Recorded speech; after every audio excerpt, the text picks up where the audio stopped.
Ty Brady here with Brady Insurance Marketing and the Ty Brady Way. As a successful entrepreneur myself, I'm passionate in helping other entrepreneurs do the same as they rise from rags to riches and get inspired each week on the stories they tell here at the Ty Brady Way.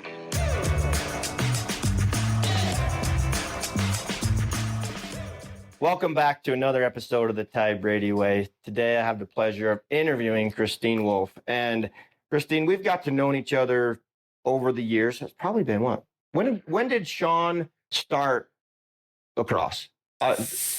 6 years. That's what yeah. When we moved. Yeah, okay. 6 years. So we got to know you a little bit then, and then our boys became friends, and then we just keep seeing you on the same teams, and so we see a lot of each other through sports. And then, but man, what a fun 6 years. In fact, we mentioned that we're the championship tonight, so we're all excited about that. They're like, let's go get it, right? These boys deserve it. Well, so you're, as you know, this show is about interviewing successful entrepreneurs in their space and independent business owners and basically their journey and ups and downs.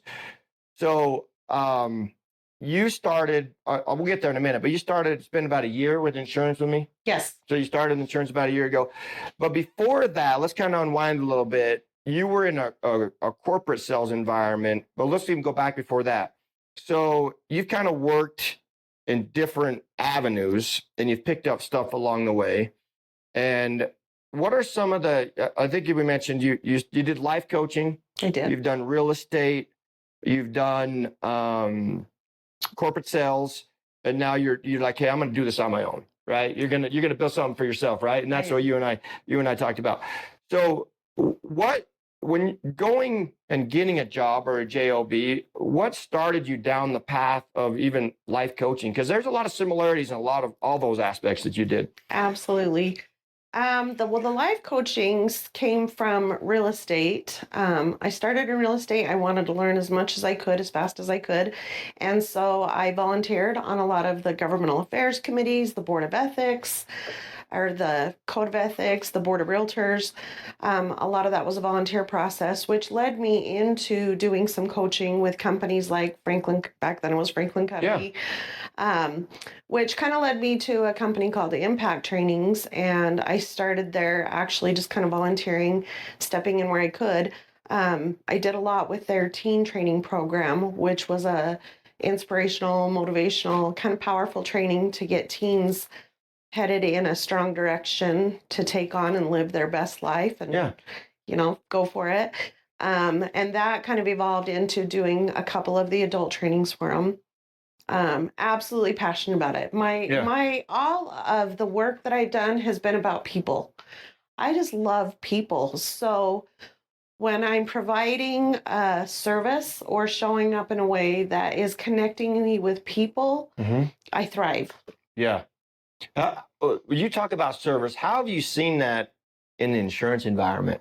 Oh, it's huge. I get teary-eyed even thinking about it. Just because Medicare, for example, is so confusing. Yes. There's so many people. And it changes every year. So being able to sit down with seniors that aren't super technology friendly, I'm not, but we wind our way through it. I have huge resources. You, Craig, Brady Insurance Marketing are always there to support me. And when I sit down with these people and show them a clear path to the services and the tools that they need and deserve, it's the most rewarding experience. How many times in my career, and I've heard people are like, why aren't people told about these things? Have you got that in your? Oh yeah. How come I didn't know about this? Yeah. Why didn't somebody tell me sooner?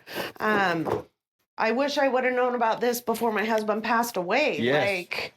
It's that part is just crushing. It's like, how come you didn't know about this? So even if I end up just being an information resource for them, it makes my day. I remember helping a lady. She was at the front desk of an office. I can't remember exactly what she was. It was the front desk, and I was actually there to see her boss, and I had an appointment with him. And I got talking. She's like, "Oh, what are you here for?" It's like, "I'm here to help your boss. This sounds like he's need some help with some insurance. She's like, what kind of insurance? I said, I think he's getting ready to age in Medicare. And she's like, well, I'm on Medicare. And I said, oh, really? And she's like, yeah, my husband passed away and it's been 20 some odd years. And she's telling me this whole story. And she's like, but I don't know what to do and blah, blah. And she's telling me this whole story. And I came back and I said, did you ever look into widow benefits? And she's like, what is that? And I said, well, if your husband passed away, you're entitled to, back then, his Social Security for widow benefits. And she's like, well, no one ever told me that. I said, well, I said, I can't help you with this. I can just tell you where you need to go. Because there's sometimes when we talk to people, we can't help them. Like we could tell them where to go, but because of HIPAA and requirements, we just can't do it for them. And I said, well, go talk to Social Security. I got a call about 4 to 6 weeks later, and she was in tears. And she's like, Ty, I am so grateful for you. And she starts telling me the story. She's like, well, I went down to the local Social Security office, and I said, but I actually wrote down questions to ask the Social Security. And I said, are you entitled to this? Are you entitled to this? Are you entitled to this? Or whatever. And she came back and she's like, Ty, everything you said I should have been getting, they gave me. They back paid her for 20 years Wow. of not receiving benefits. And she's like, my house was in foreclosure. And they had an 18-year-old daughter. So they got the survivor benefit and I can't remember the term, but there would have been the widow benefit and the kid benefit, whatever. Anyway. But they paid all that back to her. And she's like, I can actually live, because she was also on Medicare when I talked to her, but she was working because she couldn't pay the bills. Right. And just that simple conversation. And I mean, not all of them are like that, but it's just the fact that you're able to help and you're like, now she's thriving and living, and it's been years ago. Yeah. Wow. Yeah. So you go in the service mindset, you're helping people. You do this coaching, and then you take a job with corporate America. Right. In a corporate job. Right. How long was that? That was about roughly 3 years, I believe. Not long, because I went from being an independent contractor to having a job, and originally was going to be like a 9 to 5, ended up being a lot more than that, which was awesome, other than not having flexibility and freedom I'm also a full-time mom. I have kids in the military. I have a firefighter. I have a grandbaby.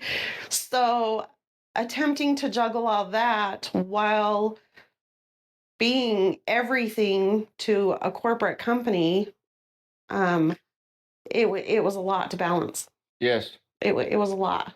And so then I'm going to ask this question. Sometimes it's a force out, meaning corporate America says, sorry, you're done. Or sometimes it's a choice. And I think if I remember right, they said, sorry, Christine, you're done. Yeah. That happened to me. They did. I hit the glass ceiling.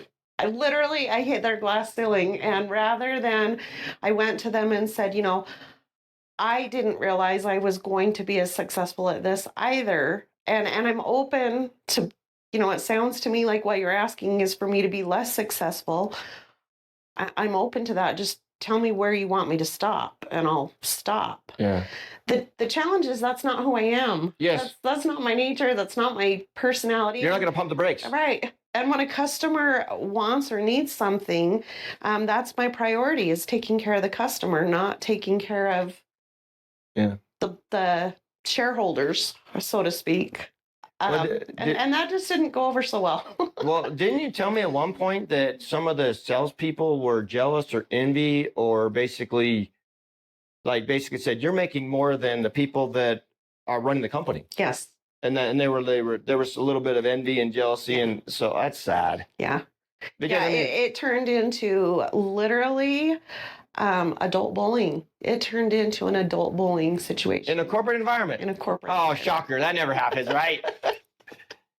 So you get forced out, and then, you're like, hey, we've been talking for a little while before you came on board, but it took you a little while to come on board just because, you got to figure it out just for you, and did you even want to do it, right? No, it literally was one of your podcasts. Oh, was it? That I watched. Okay. Yeah, that's when I reached out. I remember, frankly, kind of going back a little interpersonal side story is, in my family, I'm a military brat. Mm-hmm. In our family, you be your best, you show up your best, you give it everything you've got, you show up early, you stay late, you exceed every expectation. And one of the cardinal rules was you do not get fired. And so when they canned me, it took me out at my knees. Like, I went into a deep depression. I went into a what went wrong? How could this happen? I've given this blood, Your soul. sweat, and tears. Yeah. Like, how does this happen? So I went through a journey of pulling myself out of a deep, dark hole and saying, you know what? It's time for you to put on your big girl panties. Mm-hmm. And, or as my mom would say, pull up your bootstraps and start marching. Yeah. That day, I remember I was sitting on my patio watching the sunrise, and I was like, you know what? There is something out there for me that is the best of all of this. And your podcast came on. And I don't remember exactly who was on your podcast, but they had a similar message. Yeah. And I said, you know what? Ty's talked to me about this and mentioned, hey, have you looked into this? And then your podcast came on. I'm like, I'm pretty sure the universe is telling me to reach out to Ty. And I did. And these are tears of joy because I'm so glad I listened. I am so grateful that I listened. Yeah. And I keep telling them, we got to get you up there. We'll keep going. Yeah, keep grinding, absolutely. keep going. And, so what has been, as a new agent, because there may be new agents listening to this or people that may look and they want to get in the industry, what have been some of the challenges from your perspective, like that first year, like from your perspective? The big thing is not getting overwhelmed by how much there is to learn. Like, that was a real challenge for me. Yeah. I like to think I'm a very intelligent person. I'm very outgoing. A lot of it was foreign to me. Sure. The language. Yeah. And so then I felt like, well, they mentioned this and I don't know what that is. I need to learn this. And next thing I knew, I was like, I need to go to a university to learn all this. And you and Craig have both said, breathe, girlfriend, breathe, slow down, take it one step at a time and just keep walking.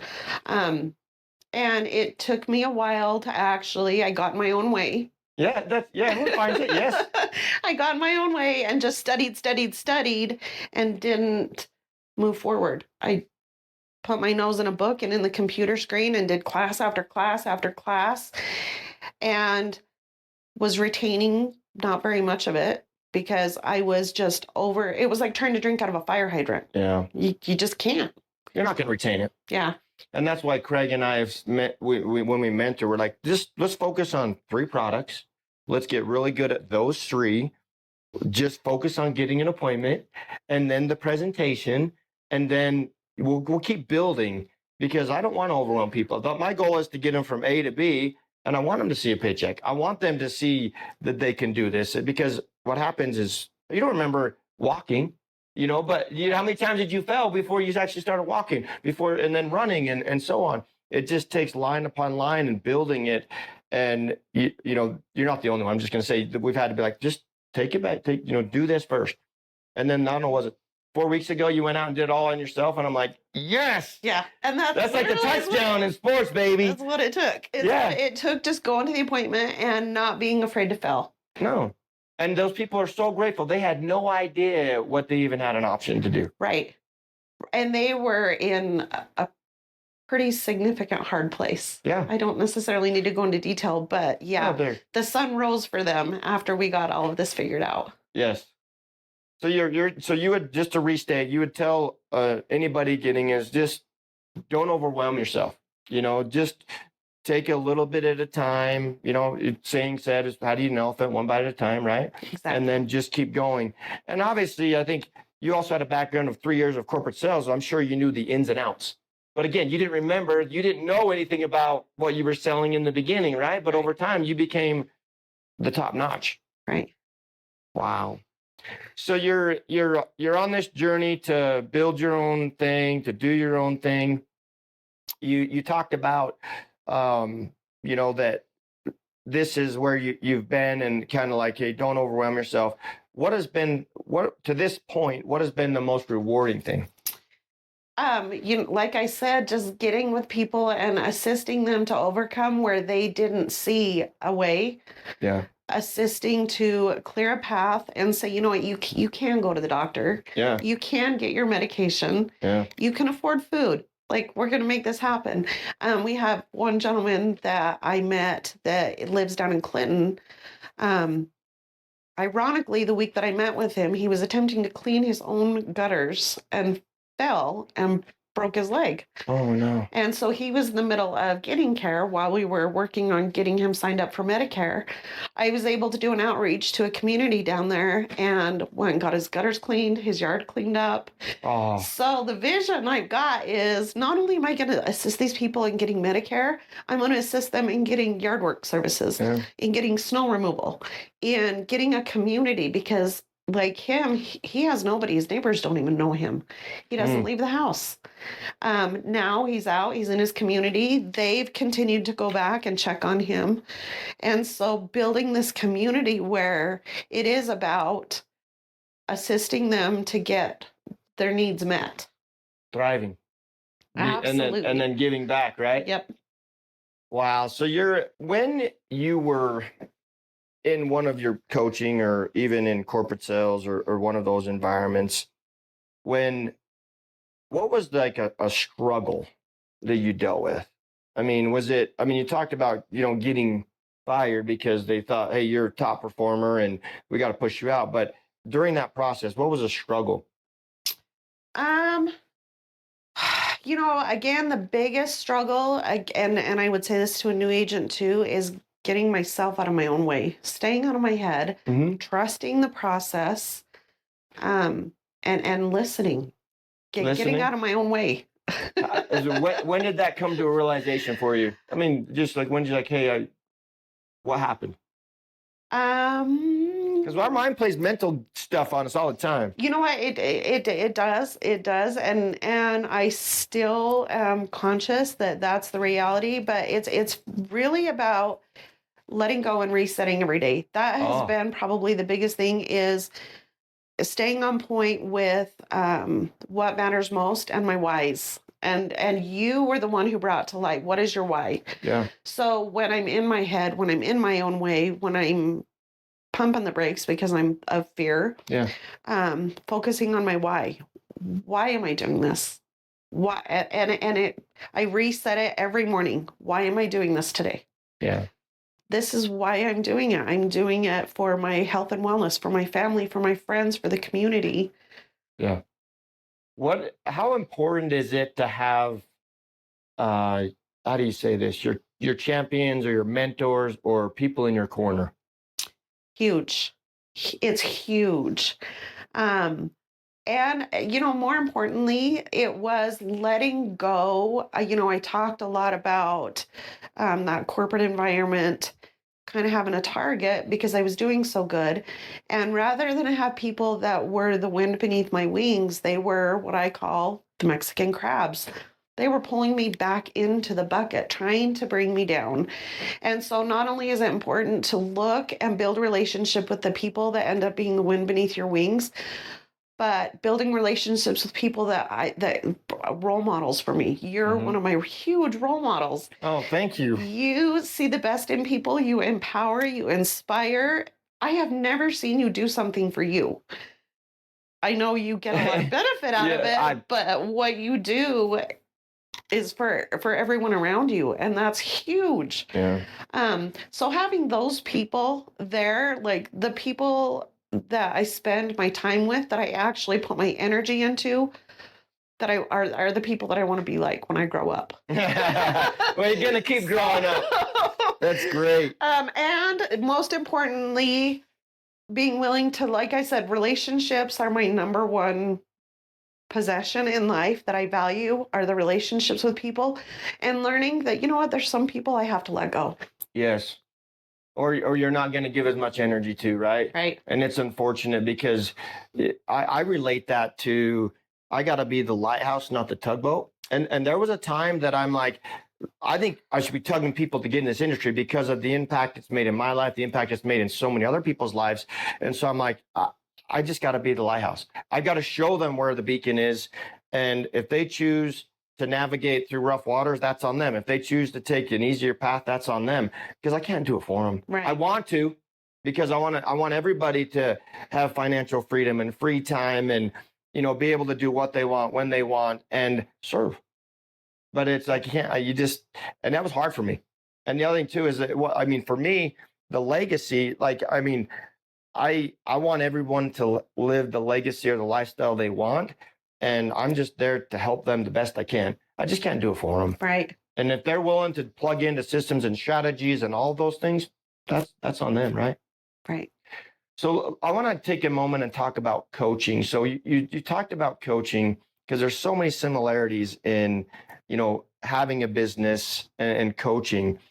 When you were coaching, maybe you said teens. I heard that earlier. Yeah, that was my primary focus was teens. And there's a big, we can go into days about, just the mental crisis with teens these days. And I'm like, they just got a lot thrown at them. And we have to keep on point. And the conversations that I'm having with my kids, I'm like, I'm really having this conversation with my kids. But, and it's just to protect them. And I said, listen, I don't want to that's my job as dad, protect you. And I can't prevent you from making dumb mistakes, but I'm here if you do. Right. So you're like, but when you were coaching, what was your primary objective in coaching? Us is to help and serve seniors right now, but in coaching in general. Coaching in general was bottom line to support people in being able to touch, move, and inspire within themselves. Yeah. This world, especially these young kids, like you said, they're looking for other people to do it for them. And a lot of that has to do with they don't have the internal confidence to trust their inner compass. Mm-hmm. And so it's saying, you know what, you are enough. Yes. You matter. You've got everything it takes within you. Mm-hmm. And again, you just got to lean into that. And the number one thing was building their confidence and letting them know they are enough. It's amazing in this society, like you had mentioned, the issues that teens are dealing with half the time are issues that I didn't deal with until I was an adult, and they're getting hit with it in elementary school. Yeah. And how many families are going in so many directions just to provide and put food on the table, that a lot of these kids aren't getting the support they need because mom and dad are working 2-3 jobs just to make ends meet. Yeah. And so, yeah, when you're isolated and alone, your self-confidence begins to waver. Yeah. So letting them know you're not alone, you have a community, and as an adult, I'm still leaning into that, realizing you're not alone. Well, I was going to say that. And even as successful as people are, even your professional athletes have coaches. They do. They have somebody. And a team. That's right. Exactly. So whether you're on an actual team, like there's a team in your corner, there's champions that want to see you succeed and win. And you mentioned, let the ones that may be dragging you down, as hard as it is, be like, you can still stay in touch with them. I'm not saying cut off. Some people are like, I need to cut off the relationship completely. I'm like, just don't engage as much. Right. Let them, you got to go do your thing. But what happens over time? Those people that may have been pulling you down in that bucket, they're like, they see a change in you. And they're like, what is Christine doing? Yeah. And then they come reaching out. Right. And then they're like, what's going on? Right. And that's the benefit. And my door's always open. Yes. Even when I realized there were some things that were done or said, it's on both sides, where the purpose of life is to learn. Yeah. So I've learned a lot through that entire journey. And the people that maybe I'm not as close with have learned a lot too. Yeah. And when our paths cross again, my door's open. Yeah. You do have to let that go. I've read the book with Mel Robbins about Let It Go. And she's like, ask yourself, what did you do or could have done? Because she talks about, being the outcast of a group of friends and wasn't getting invited to all the things. Yeah. But she's like, well, did I reach out? Did I put myself out there? Right. Or was I the one, And there's times where I think it's a little bit of both, right? And then when you reach out, it's like, it is what it is. Like, it's like, I don't think most people are out there to be like, how can I harm somebody today? Right. Right. Most people are genuinely want to help and give back. Absolutely. So you're on this journey to be your own autonomy with everything. When it comes to like a daily schedule, how hard is it? Because that's where I sit down. I'm like, okay, you have to have a plan. Like, is it 9 to 5? Is it Saturdays, Sundays? How hard is that when because you're by yourself, but not by yourself. But I'm not calling you saying, Christine, did you make your calls today? Yeah. Christine, did you go to your appointment today? Right. I mean, I love to hear about it, but I'm like, there has to be, like, kind of like your kids. You do the dishes and then you go double check later, right? But it isn't like I'm going to call you, do your dishes, make your bed, those things. Right. How hard has that been? You know what? That part hasn't been that challenging because looking back, again, I'm a military brat. So structure. So yeah, I've always been very structured. Luckily, I had that support system from my family and learned that at a very early age. The biggest thing is holding myself accountable when I don't stick to the schedule and saying, okay, so that didn't work out. And again, I reset every day. Yeah. Okay, so yesterday was yesterday, it's gone. Yeah. So today's going to look different. How are you going to make it look different? So sticking to the schedule, and always, I have this funny thing that I do where I look at some of the things I want to achieve in a day, and I take the scariest one and get it done first. Because once that one's out of the way, the rest are easy. I'm good to go. Wow. So you'll pick the hardest task and be like, okay, so if it's like, I got to mow the lawn today and I hate mowing the lawn, I'm going to mow the lawn at 6 a.m. Exactly. Get it done. I do. And adjusting my reality to, again, I'm not a 9 to 5 kind of person. I usually get up between 4 and 4:30. Wow. And the first thing I do is an affirmation, a meditation. I hit the treadmill. It's like you're doing a mile. If you can get 2 in, great. But at least a mile right now at 4:30 in the morning. You're up My and early. husband, yeah, I am. My husband finally moved the treadmill to the far north side 40 of the house because he got tired of hearing the thump, thump, thump, thump, thump, thump, thump from me at 4:30 in the morning on the treadmill. But I did point out to him, at least it's not the vacuum. Yes. It used to be the vacuum. Do the treadmill. I'd rather not the vacuum. So getting physical activity in is something that because I let that go when I was in my depression. I shut down, stopped taking care of myself physically, gained a ton of weight, started depression eating, oversleeping. And the only thing that snapped me out of that was, okay, you're going to make your physical wellness a priority. There you go. So I do that very first thing in the morning to get the blood flowing. And then I look at the work to-do list and tackle the scariest thing or the hardest thing first. I hadn't heard that before, but that's amazing. You do the hardest thing because they're like a lot of people procrastinate and put that off, like because they're like, but you get it done, the rest is easy. Yeah. So everybody has trauma and stuff, and you look at social media, you look at YouTube reels. A lot of people don't tell you the stuff, right? But I appreciate being vulnerable, by the way, and the audience will love it because they're like, oh, everybody has a moment, and whether they don't want to do it, right? But my thing is I may not want to do it, but I'm gonna do it anyway.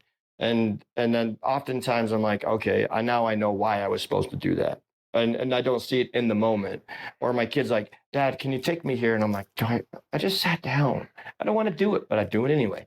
And it ends up being something greater than I even thought or imagined it would be. Right. Right. And like you said, it's challenging because I'm a very passionate and, as you're aware, emotional person, not being afraid to let people see those emotions. Yeah. I got 2 different boys. I got a boy that when crap hits the fan, he shuts down. Like he just looks at you like the look of death. And then my other boy, I look at him and it's just tears. And I'll ask him, what's going on? He's like, I don't even know, Dad. I just, and like when he gets frustrated, he's losing. That's just where he goes. And my other kid just blank stare. And my other kid, I'm like, I need you to talk to me. I need you to work through this a little bit, But my other boy, at least he knows, I don't know, but I just need a minute. I said, well, go take 15, but don't let it hang up you all day.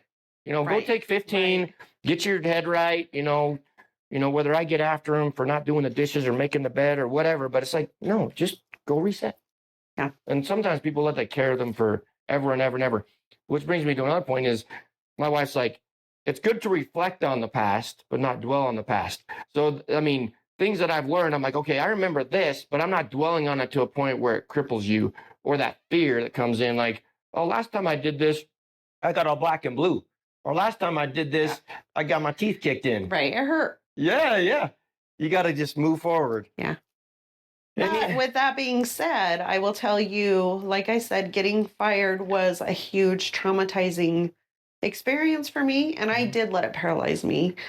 If there's one thing I could go back and change, it would be getting myself out of that space way sooner than I did. Yeah. But I learned a lot. And where I was going with that is, I learned through that fear is, and Sean taught me this. Fear is just excitement waiting to happen. It was a quote he said to me one day when we were getting ready to go on a roller coaster at Lagoon. I said, are you scared? He said, yeah, I'm terrified, Mom. It's his first time he's ever been on a roller coaster. And I was like, you're sure you're ready for this? He's like, absolutely, I'm going to do it. So he gets on the roller coaster. We're getting off the roller coaster. He's like, Mom, you know what I just realized? I'm like, what? He's like, fear is just excitement waiting to happen. The sticks with you. Yeah. That's going to go on a little reel. I guarantee you on the social media, because that is so true. How many times in life, it reminds me about on the roller coaster. I think when I went on a roller coaster for the first time, I was in tears. But then after it, I'm like, that was nothing. I want to do it again and again and again. Excitement waiting to happen. That's awesome. And I've learned that with my emotions, it's just energy that I've been hanging on to that gets to be released. So let it go and move forward. Yeah, that's great. While we're running out of time as usual, what are some last thoughts you'd like to leave with the audience, or maybe just a last impression as we've talked, like, hey, this is what's interesting. I talk to people and they're like, I should have said this. I'm like, and some of the conversations I have after the show, they're like even better, but I'm like, you know what? That just means I got to have back on. But any last thoughts, impressions that the audience? You know what? If you're looking at being in charge, being the captain of your own ship, look at this. And again, don't get overwhelmed by the amount of learning, because the good news is I have stuff to do tomorrow and the next day and next week. I stopped looking at it as a reason to not move forward, as to this is absolutely a huge reason why I get to move forward. This is so exciting that I have all these avenues and all these possibilities. And like you said, it's up to me. So I get to be accountable for it. I get to be the one that says I'm responsible for the schedule, and I can choose to do it or not do it. But why am I doing it? Yeah. Because every time I look at the why, this is why you're doing it, and this is why you get to. Yeah. And it becomes the whole reason why it's easy. And get out of your own way. Just get out of your way and go for it. I've seen just what you've done in a short period of time in a year. You've had people approach you and be like, hey, what are you doing? I want to do this, right? And I think that's one of the greatest accomplishments you can see as an individual is you made some decisions. You were in a dark place and you said, I'm going to work through this. And now people are watching and seeing what you're bringing to the table. Yeah. Whether you're talking about it or not, they've seen a change. Oh, yeah. My energy is night and day. Yeah. The impact that you're going to make in their lives and their future families' lives. And, I got a landscape buddy. He got in the industry, 6 years ago. But before then, he was doing landscaping. And he's like, I should have done this sooner. And I'm like, but he watched me. He landscaped 4 of my 5 houses. And he's like, what are you doing? Right. So. Don't wait. Just go for it. Just go for it. Jump in. Anything else? No, but thank you. Other than, a huge thank you. Again, you're one of my huge role models. I want to be like you when I grow up. Keep going. I'll get you there. I'll do my best. And I'm happy. If anyone has any questions, feel free to reach out to me, because absolutely you deserve this. You deserve your best life. As always, share, like, and subscribe, and we'll catch you on the next one. Thank you for listening to another episode of the Ty Brady Way. As always, share, like, and subscribe. Go to Instagram at ty.r.brady. And as always, love hearing from you. And let me know what you want to learn on the show or what you'd like me to bring up on the show. Thanks. You can find the Ty Brady Way on Instagram as well as Facebook. To stay connected with giveaways and Ty himself, go ahead and follow at ty.r.brady on Instagram as well as Facebook. This podcast was recorded, edited, and produced by Whitney Face Media Marketing. And the theme music is an excerpt from Hot Chicken of the Woods by Isaac Joel.